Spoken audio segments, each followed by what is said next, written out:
नमस्ते बच्चों। आज हम कक्षा 11 का गद्य संकलन का आज हम दूसरा पाठ पढ़ेंगे, जिसका नाम है गौरी।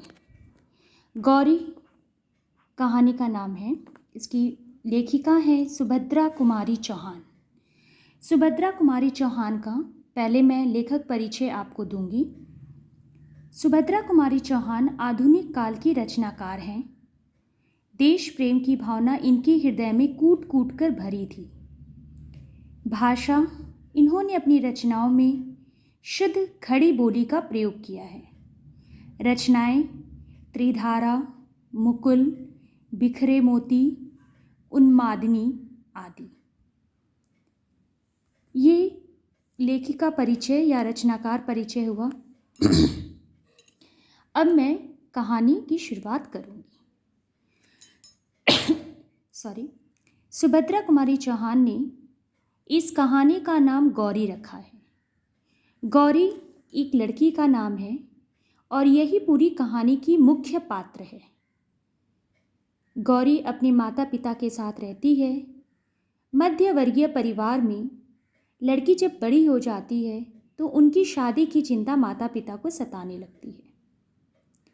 माता पिता लड़की की शादी अपने पसंद किए हुए लड़के से करना चाहते हैं, पर उनकी लड़की कैसे लड़के की चाह रखती है यह पूछना उचित नहीं समझते। गौरी भी मध्य वर्गीय परिवार की लड़की है। गौरी की उम्र शादी की हो चुकी है। पिता शादी के लिए भटक रहे हैं, पर उन्हें लड़की पसंद नहीं आ रही। किसी में कुछ कमी, किसी में कुछ कमी, जिसके कारण वह गौरी की शादी तय नहीं कर पा रहे। माता पिता की परेशानी देखकर गौरी को भी अच्छा नहीं लगता। गौरी को भी लगता है कि मेरे कारण ही आज मेरे माता पिता दुखी हैं, जो हर बच्चों को महसूस होता है।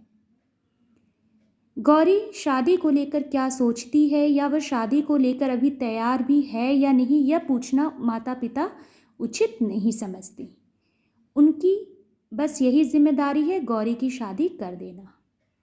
आइए आगे हम पाठ जब पढ़ेंगे तो हम समझते रहेंगे कि गौरी के मन में क्या चल रहा है।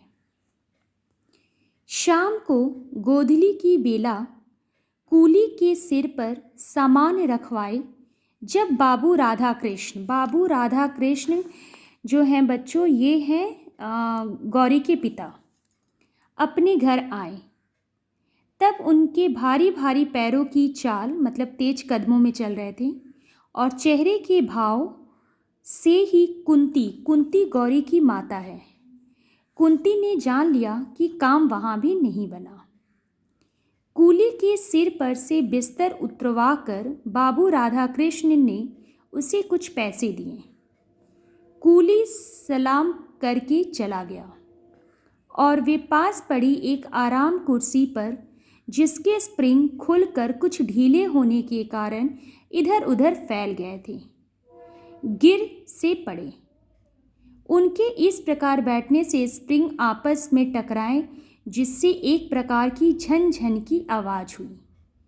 पास ही बैठे कुंती ने कान उठाकर इधर उधर देखा, फिर भौं भौं करके भौंक उठा। इसी समय उनकी पत्नी कुंती ने कमरे में प्रवेश किया। काम की सफलता या असफलता के बारे में कुछ भी न पूछकर कुंती ने नम्र मतलब सॉफ्ट स्वर में कहा, चलो हाथ मुंह धो लो, चाय तैयार है। चाय राधा कृष्ण जी चौक से पड़े। चाय के लिए तो मैंने नहीं कहा था। नहीं कहा था तो क्या हुआ, पी लो चलकर, कुंती ने आग्रहपूर्वक कहा। अच्छा चलो, कहते हुए राधा कृष्ण जी पत्नी के पीछे पीछे चल गए। इस पैराग्राफ में बच्चों बताया गया है कि राधा कृष्ण जी कहीं बाहर से आए हैं और उनके हाव भाव और चेहरे की चमक देखकर लग रहा है कि जिस काम से वह बाहर गए थे वह काम नहीं हुआ, जिसके कारण वह जैसे ही घर में आते हैं कूली को पैसे देकर उस कुर्सी पर बैठ जाते हैं। इस उदास भरे चेहरे को देखकर कुंती, उनकी पत्नी अर्थात गौरी की माँ, समझ जाती है कि काम नहीं हुआ, इसलिए यह पूछना उचित नहीं समझती है और चाय के लिए इनको आग्रह करती है। अगली वीडियो में हम आगे पढ़ेंगे। धन्यवाद।